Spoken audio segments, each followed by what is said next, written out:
So anyway, getting back to this unbelievable, speaking of suck jobs, wait till you hear this. I've been doing this a long time. Michele Greppi, the TV critic for the New York Post, writes in yesterday's paper with a picture and a whole picture of King, and next to it says, King, pathetic.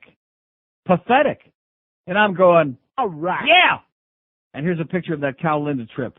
It says, King didn't bother to introduce Linda Tripp, and at the end tried to shake hands without touching her. Oh, God. I know how to do a talk show. Yeah, we know.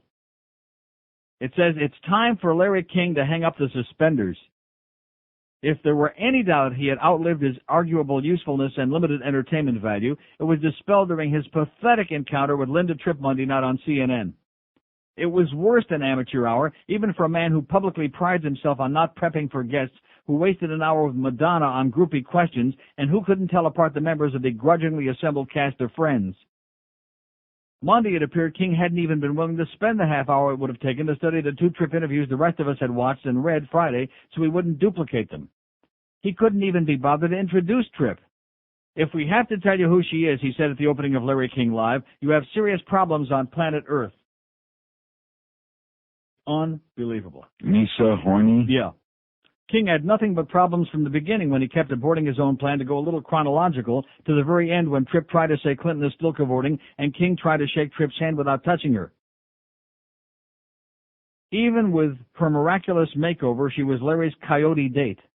The man who has talked himself into the cushiest $5 million a year job in this hemisphere, if not the world, who has feigned interest in every fruitcake, slimeball, hot airhead, and fame freak working in the media circuits, was trying to appear in public with Tripp without appearing to be with her.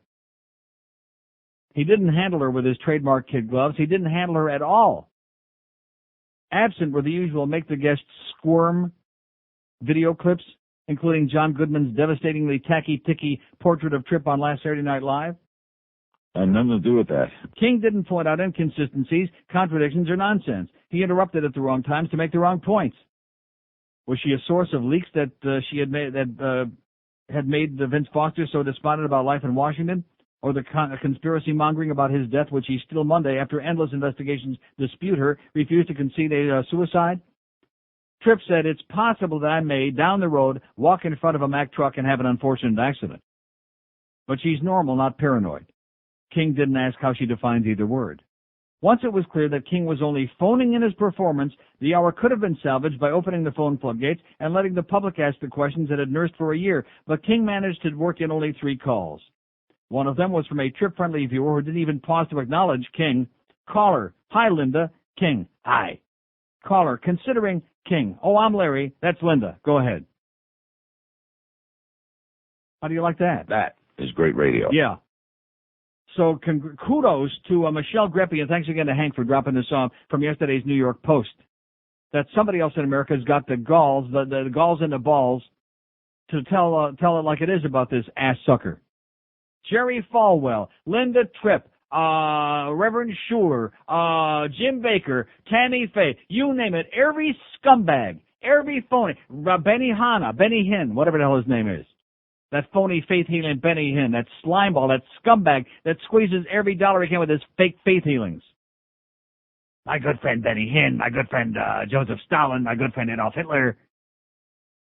Now, I don't begrudge him. If he's making $10 million a year, I don't care. It doesn't affect me one way or the other. You know, well, how does it affect me? It's only $50. But the fact is that here is again another one of those mind fork guys. You know, this is what it's all about. It's a state of mind thing.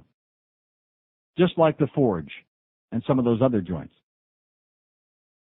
Oh, Larry King, the world's greatest interviewer. Yeah, right. The world's greatest ass sucker. And that's why those people come back on her anytime. Snap his fingers, they'll come on there. Because they know that all he does is toss marshmallows and suck ass for 1 solid hour every night on CNN, not just in America, but that's seen all over the world. Anywhere you go in the world, you wake up at 3 a.m, okay, you got insomnia, you click on your TV, there's only $50. Staring in the puss with his tongue out on somebody's rectum, whichever one it is. Whichever rectum they stick in front of his puss, he's got his tongue on it immediately and his lips, and he's licking and sucking and going on like crazy. Like I've said before, it's got nothing to do with talent. It's got nothing to do with content. It has to do with flash and bullcrap. That's what it's all about. Just like Oprah.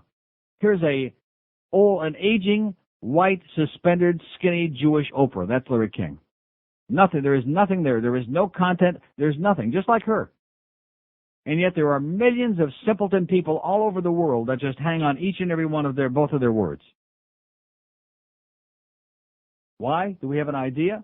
Any idea? No. Mm-hmm. So again, Michele, God bless you, sweetheart. That's for you at the New York Post.